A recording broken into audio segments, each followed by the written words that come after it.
నమస్తే, welcome to whistle.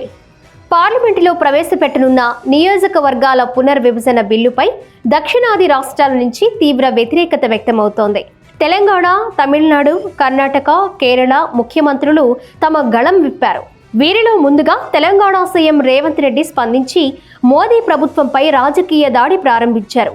జనాభా ప్రాతిపదికన 50% సీట్లు పెంపుతో తమకు అన్యాయం జరుగుతోందని, దీనిని మేము అంగీకరించబోమని స్పష్టం చేశారు.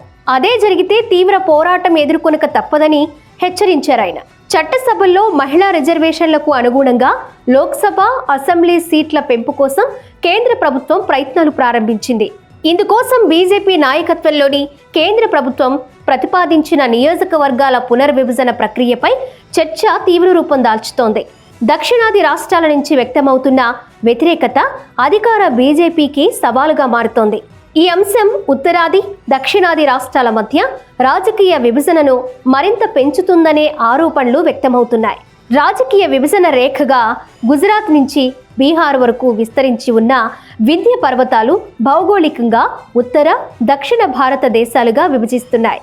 ఈ పర్వతాలు సింధు, గంగా మైదానాలను దక్షిణాదిన దక్కన్ పీఠభూమి నుంచి వేరు చేస్తూ ప్రధాన భౌగోళిక, వాతావరణ, సాంస్కృతిక విభజన రేఖగా నిలిచాయి.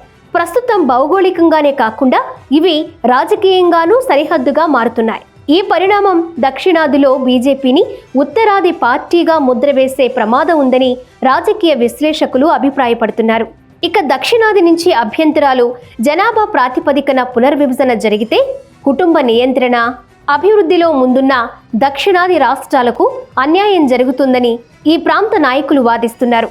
కేంద్ర ప్రభుత్వం తీసుకొచ్చిన జనాభా నియంత్రణ విధానాన్ని 100% అమలు చేసినందుకు ఇచ్చే బహుమతి ఇది అని ఆగ్రహం వ్యక్తం చేస్తున్నారు. ఉత్తరాది రాష్ట్రాలకు అదనపు ప్రయోజనం చేకూరుతుందని ఆందోళన చెందుతున్నారు. 2029 పార్లమెంటు ఎన్నికలకు ముందే మహిళా రిజర్వేషన్ల చట్టాన్ని అమలు చేయడానికి వీలుగా ప్రస్తుతం ఉన్న 543 లోక్సభ స్థానాలను 850కి పెంచాలని కేంద్రం భావిస్తోంది. అయితే తెలంగాణ ముఖ్యమంత్రి రేవంత్ రెడ్డి ఈ వారం ప్రారంభంలో కేంద్ర ప్రభుత్వం నియోజకవర్గాల పునర్విభజన ప్రణాళికను విమర్శిస్తూ ప్రధానమంత్రి నరేంద్ర మోదీపై రాజకీయంగా దాడికి దిగారు. జనాభా ఆధారంగా లోక్సభ సీట్లను పెంచడం అనేది కుటుంబ నియంత్రణను సమర్థవంతంగా అమలు చేసిన రాష్ట్రాలను శిక్షించడమేనని ఆయన హెచ్చరించారు. దీనిపై పోరాటానికి పిలుపునిచ్చిన రేవంత్ కలిసి రావాలని దక్షిణాది రాష్ట్రాల ముఖ్యమంత్రులకు సైతం లేఖ రాశారు. ఇక నియోజకవర్గాల పునర్విభజన కోసం ఆయన ఒక హైబ్రిడ్ నమూనాను ప్రతిపాదించారు. దీని ప్రకారం సగం సీట్లను జనాభా ఆధారంగా, ఇక మిగిలిన సగం సీట్లను ఆర్థిక పనితీరు ఆధారంగా కేటాయించాలని రేవంత్ సూచించారు. ప్రధాని మోదీని నేరుగా టార్గెట్ చేసిన తెలంగాణ సీఎం దక్షిణాది ఆందోళనలను విమర్శిస్తే తీవ్ర ప్రతిఘటన ఎదురవుతుందని స్పష్టం చేశారు.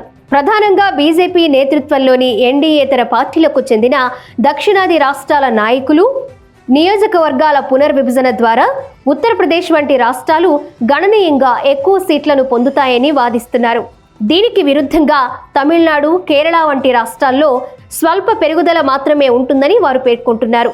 జనాభా నియంత్రణ, అభివృద్ధిలో దక్షిణాదికి ఉన్న బలమైన రికార్డును ఎత్తి చూపుతూ ఈ ప్రతిపాదనను వ్యతిరేకిస్తున్నారు.